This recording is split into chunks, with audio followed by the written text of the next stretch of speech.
is your first time here, hello, hi. I just wanna welcome you and make sure that you feel included and a part of this space. So just know that if you are a human being of any kind, you are welcome here, and I am talking to you too. So today's video is something that I have wanted to start for a really long time, but I keep putting it off because I am overthinking it, and I keep thinking I need to plan it out more and it needs to be perfect and this and that, but at the end of the day I'm actually a very unorganized person, and if I don't just do something, it's never gonna happen. And this is really important. This is a really important one for me to share with you guys. So today I thought, okay, screw it, I need to just start it and just take it one step at a time. So basically I want to make a series, like one video per week, just talking about social anxiety and talking about the things that I learned and the things which helped me,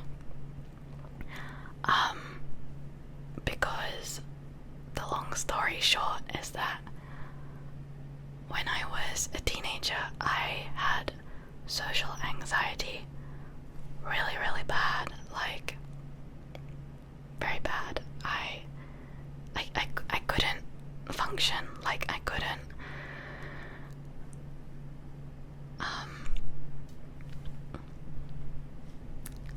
I just couldn't make new friends. I would get extremely anxious in pretty normal situations. I tried moving school because I thought it would help, but it didn't, and I used to have panic attacks and stuff. And the short version of the story is that now I'm 25, and through a whole bunch of things that happened in my life, I managed to heal from that.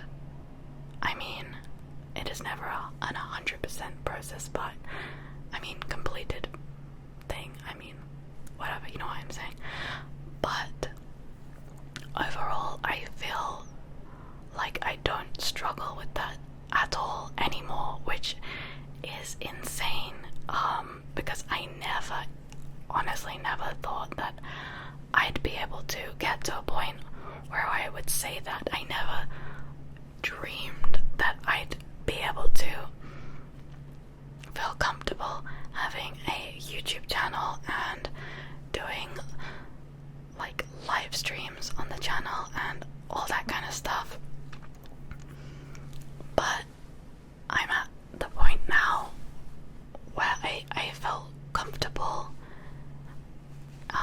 more or less, in social situations. I mean, obviously I get shy now still, but I feel like it's at a normal level that everybody experiences shyness, but that's not the same as social anxiety when it's, very bad and stopping you from living a normal life. So I really want to try and share as much as I can about what I learned along the way, and maybe that can help some of you. And it is like way too much to ever share in just one video, because I feel like it's things I've learned over years. So that's why I wanted to make a series and just basically have this ongoing conversation with you guys about this. And I just want to give like a disclaimer that none of everything that I'm going to be sharing is 100% just my own experience with this. This is just my own personal stories and things that have helped me, but we are all different, and things that have helped me or that I've realized, that may not work for you, or hearing that might not help necessarily. And I just want you to know that this is not professional advice. I am not trained in anything, this is just one human sharing their experience with another, so I want this to feel more just like a conversation between friends, if that makes sense. Yeah, so, I'm not sure where to start, but I thought that one little topic that I could talk about today was something I realized, which was that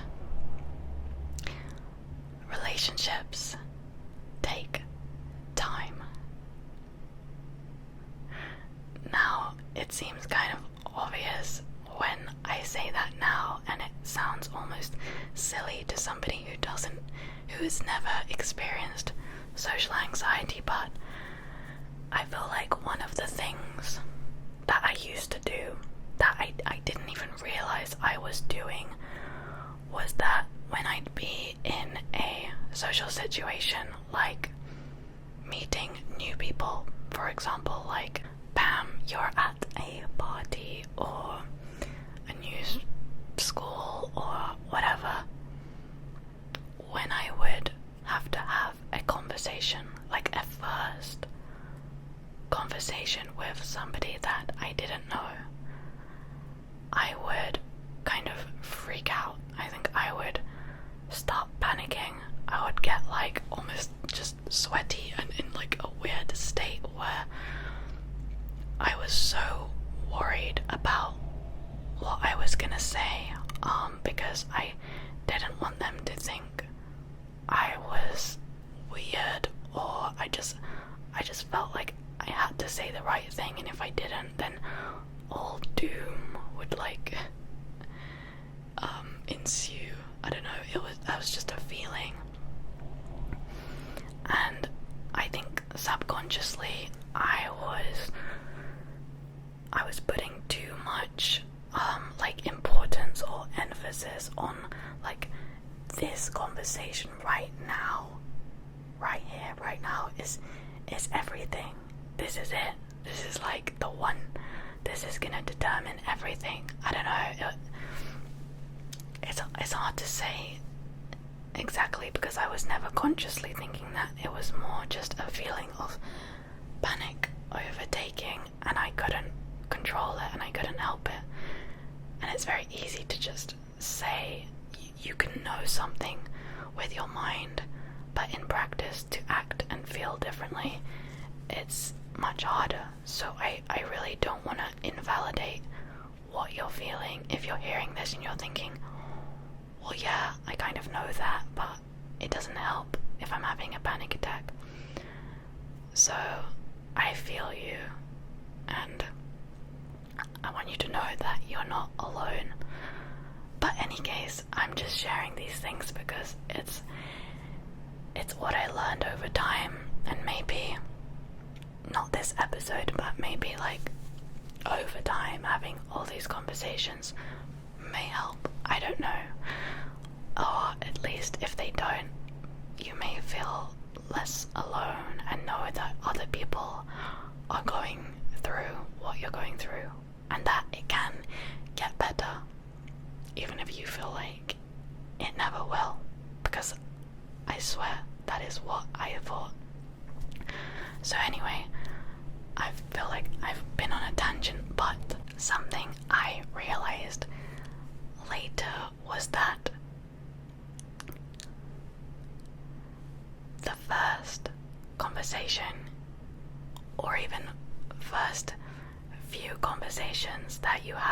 someone are not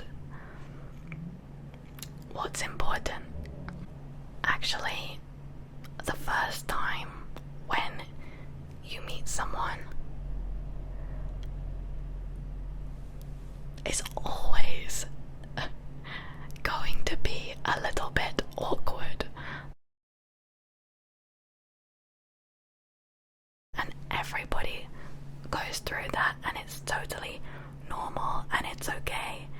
And I realized I had to stop beating myself up about that and stop trying to be perfect in that moment, and just actually accept that it's a natural thing, because two human beings don't have any clue what the other one is like, and you're trying to sort of feel your way and understand that. And so, even if you're the most confident human being on the planet, there's a level of, the first time you meet someone is never gonna be the same as, say, the 20th time that you've met someone. And those first few meetings are less important in and of themselves. Like, I realized, you don't have to say the perfect thing or not say the wrong thing. It's more just like a relationship, like a positive relationship between two people, is something that takes time, that takes multiple interactions over time for that to build up. So, the first time you meet, you might just have this quick little conversation about nothing much, and by the end, of course, you're not best friends, you're not even good friends, you're just two people who kind of now know who the other one is, and you might just have a vaguely positive impression of each other, but you don't know much.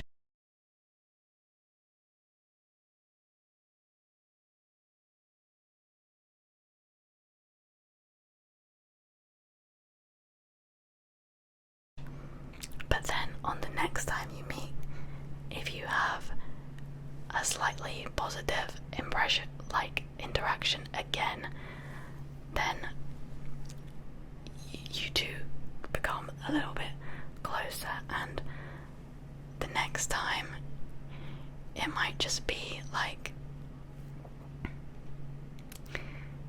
it might just be the smallest little interactions that take place with big gaps in between, but over time, when they build up, that's how you get to know someone, and that's how you become comfortable and friends.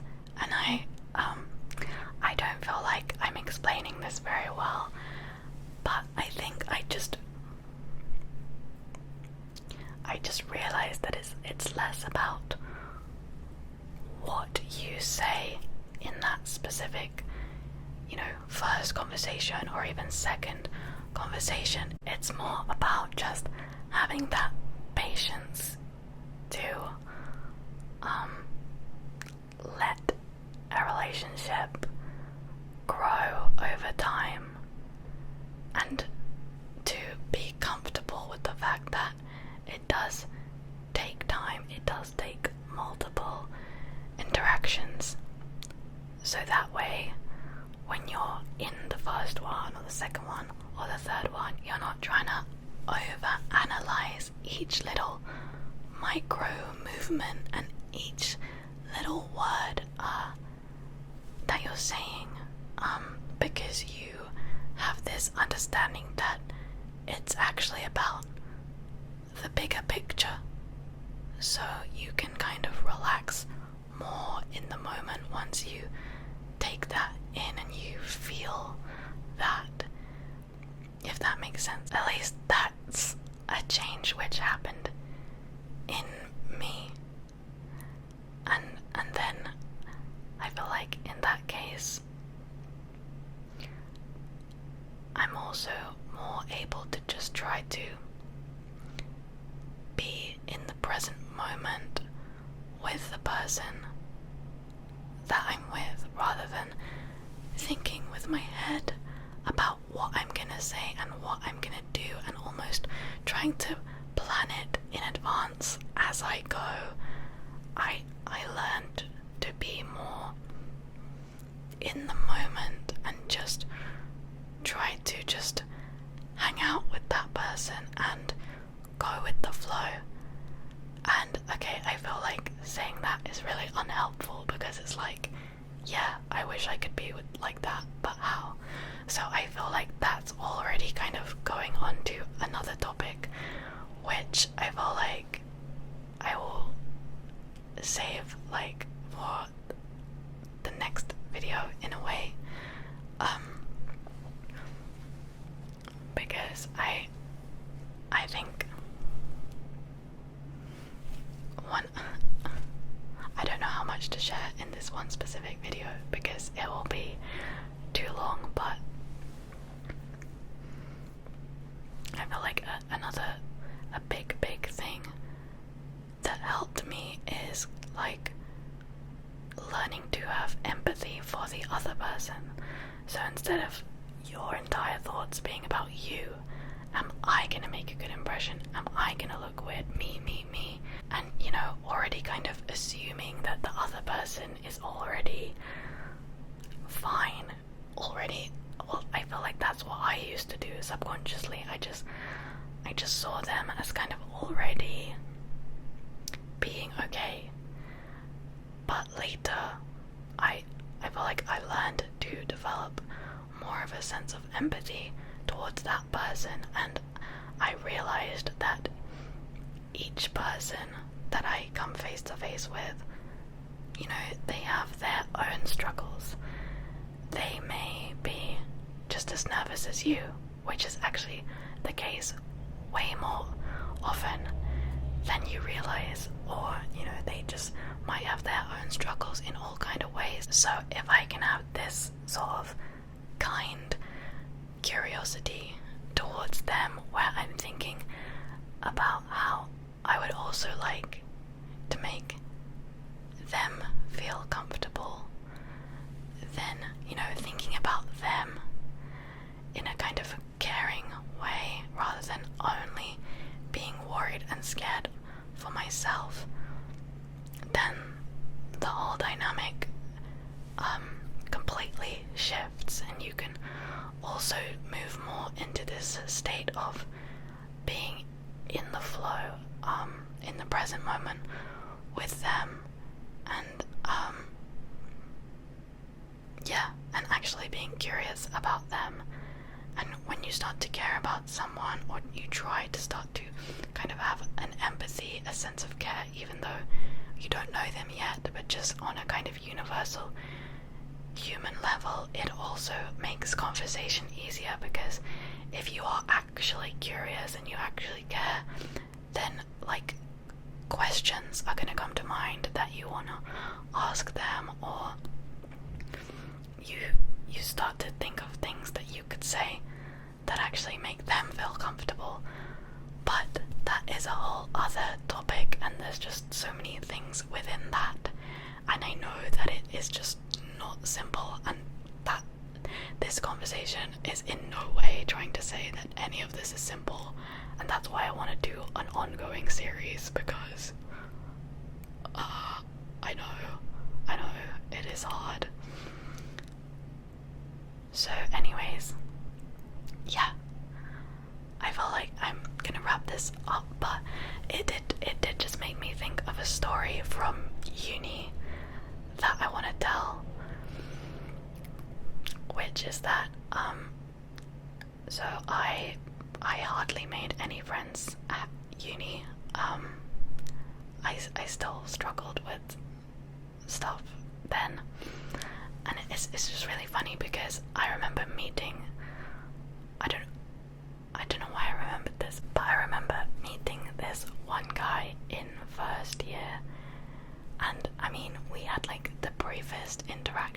was something like coming out of a lecture, you know, when people are just all walking out together, and I don't remember one of us asked the other something, and then I remember having this feeling like, oh, he seems cool, and I remember my head being like, just keep talking to him, like, make friends with him.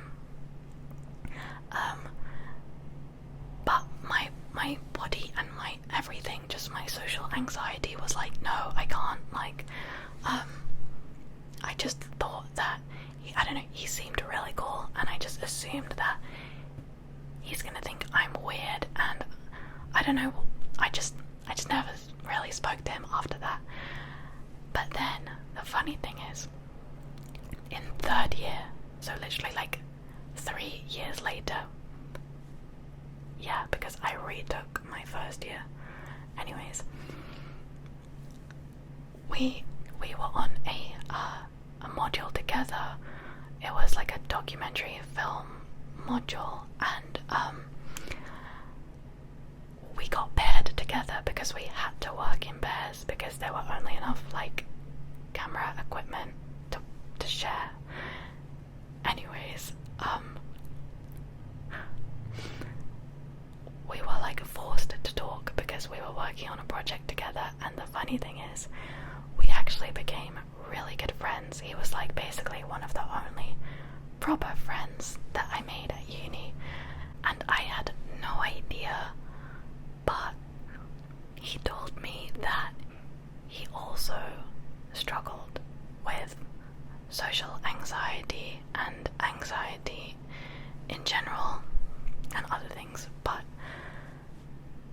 I literally had no clue because I had just assumed that he was super cool and, you know, was totally fine and everything. And he told me that he even remembered our first like interaction as well, and that he also was thinking, oh, I should talk to her, but he didn't. And that just literally blew my mind, and we were both just like, oh, like, we could have been friends ages ago. So that was like a lesson for me that you really never know what's going on with somebody else. Like, I had just made all these assumptions about him that weren't true, and you can't know what somebody is like just by taking a glance at them or just by having, you know, a 2-minute conversation. Those things take time to get to know someone, and you know, I wish I had just known how to go into things with more of an open mind, more of a curious and caring and empathetic mind, because I know now that so many more people struggle than we think, than we realize. So I feel like in general there needs to be more of a culture of kindness to one another, and that will help things a lot. And that's also a whole other topic that I want to talk about in future videos, which is like, I feel like there are 2 sides to the whole social anxiety thing, which, at least for me, which is like, one side of it is like working with your own brain, your own assumptions, your own thought patterns, and working on your like inner self. But then the whole other side of it is that, like, realizing that actually the environment you're in, the social environment that you're in, does matter. You know, you can't just think your way out of things if people genuinely are mean, and if the space you're in is not a safe one, is not welcoming, is not inclusive, and doesn't help facilitate those things. So a big thing for me that helped me was finding and becoming part of social spaces that were kind, that were warm, inclusive, and supportive. Because that helped me. That helped me to feel comfortable in those spaces. Helped me to kind of just grow and let down my guard, and just actually helped me to be able to go through all of those changes, and helped prepare me for when I was in other situations or other social situations that were not quite as kind and nice as that. But I feel like being part of those kind of spaces gave me a kind of inner defense, inner strength for just various things that I would face in life. So I do want to talk in future videos about all that, and how you can find spaces like that which can really help you, and where you can feel more comfortable in. So yeah, there's a lot. But I think for now that concludes this first episode. It was probably very rambly and sort of not like, exactly coherent in a straight line, but I just really wanted to at least start, and maybe by talking about this it will help me organize it more. We'll see. But please let me know in the comments what you think about doing this kind of series. Do you think it will be helpful to you? And just feel free to share your own experiences if things have also helped you, or if you struggle with social anxiety and you want to ask me something or share something, or if you don't struggle with it, never have, and you're curious and you want to understand better, feel free. I want you to feel safe here, and like you can be yourself, and like you can talk to me, and I try to reply to all my comments, and I try for this to be a very real space, and just try to have as least weird barriers as possible. So yeah, I just want you to know that the things you're feeling and experiencing are valid, and you are not a failure, and you are not broken because you struggle with those things. You're a human being, and I just want you to know that things can get better as well.